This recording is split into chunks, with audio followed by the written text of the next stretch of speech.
தின்பண்டங்கள் வாங்க போன அம்மா வீடு திரும்பலையே என ஏக்கத்தோடு காத்திருந்து பிணமாய் திரும்பிய தாயை பார்த்து பிணவரை எதிரே 4 குழந்தைகள் கதறி அழுத சம்பவம் பார்ப்போரை கலங்கடித்திருக்கிறது. கர்நாடக மாநிலம் பெங்களூரு திலக் நகரில் தலையில் பலத்த காயத்துடன் ஆட்டோவில் மர்மமான முறையில் இளம்பெண் சடலம் ஒன்று கிடந்ததை பார்த்த பொதுமக்கள் அதிர்ச்சி அடைந்தனர். யார் அந்த கொலையாளி?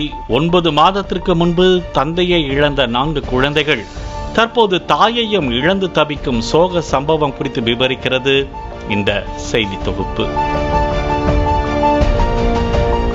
கர்நாடக மாநிலம் பெங்களூருவில் உள்ள திலக் நகர் பகுதியில் மாலை 4:30 மணி அளவில் வெகு நேரமாக சாலையோரத்தில் ஒரு ஆட்டோ நின்று கொண்டிருந்தது. அந்த ஆட்டோவில் ஏதோ ஒரு பொருள் போர்வையில் சுற்றி வைக்கப்பட்ட நிலையில் இருந்ததை கண்டு அப்பகுதி மக்கள் அச்சமடைந்து போலீசாருக்கு தகவல் கொடுத்தனர். இதையடுத்து அங்கு விரைந்து வந்த போலீசார் ஆட்டோவை சோதனை செய்த போது போர்வைக்குள் ஒரு பெண்ணின் சடலம் இருந்ததை கண்டு அதிர்ச்சி அடைந்தனர். இந்த பெண்ணின் உடலை பிரேத பரிசோதனைக்காக அனுப்பி வைத்தனர். இது தொடர்பாக போலீசார் வழக்கு பதிவு செய்து விசாரணையை நடத்திய போது சடலமாக கண்டெடுக்கப்பட்ட பெண்ணின் பெயர் சல்மா என்பதும் 35 வயதுள்ள அவருக்கு திருமணமாகி 4 குழந்தைகள் உள்ளனர் என்பதும் தெரிய வந்தது. சல்மாவின் கணவர் சமீபத்தில் உயிரிழந்ததாக கூறப்படுகிறது. அவரது தலையில் பலமாக தாக்கப்பட்டதற்கான அடையாளம் உள்ளதாக போலீசார் தெரிவித்தனர். அவரை கொலை செய்து ஆட்டோவில் உடலை போட்டுச் சென்றது யார் என்பது குறித்து போலீசார் தீவிர விசாரணை நடத்திய போதுதான் அதிர்ச்சி பின்னணி வெளியாகியுள்ளது. சல்மாவின் கணவர் சில மாதங்களுக்கு முன்பு உடல்நலக்குறைவால் இறந்தார். இதனைத் தொடர்ந்து சல்மாவுக்கு அதே பகுதியில் வசித்த 34 வயது பெயிண்டர் சுப்பிரமணி என்பவருடன் பழக்கம் ஏற்பட்டுள்ளது. இருவரும் அடிக்கடி நட்பை பரிமாறிக்கொண்டதாக கூறப்படுகிறது.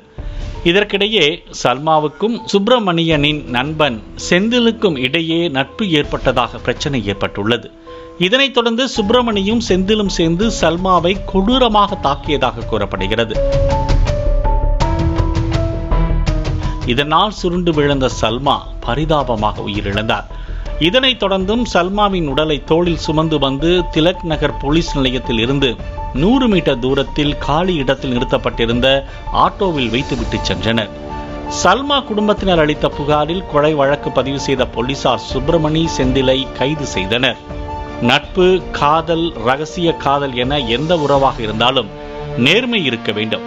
துரோகம் உள்ளே நுழையும் போது குரோதம் வெளியில் வர ஆரம்பித்து விடுகிறது. உயிர் நட்பு, உயிர் காதலாக இருந்தாலும் துரோகம் உயிரை எடுக்க வைத்து விடுகிறது. இளம் வயதிலேயே கணவனை இழந்த பெண் 4 குழந்தைகளை வைத்துக் கொண்டு ஆதரவு தேடியிருக்கிறார். அவள் யாருக்கு சொந்தம் என்ற பொசசிவ் போட்டியில் தற்போது யாருக்குமே சொந்தம் இல்லாமல் போய்விட்டது.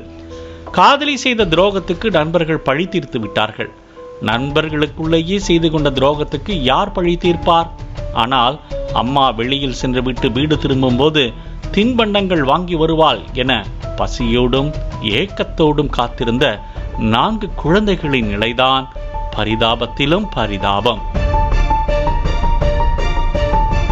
பாலிமர் செய்திகளுக்காக பெங்களூரு செய்தியாளர் வாசு. பிளே ஸ்டோர் மற்றும் ஆப் ஸ்டோரில் இருந்து பாலிமர் செயலியை QR கோடு மூலம் பதிவிறக்கம் செய்யுங்கள். செய்திகளை உடனுக்குடன் பெறுங்கள்.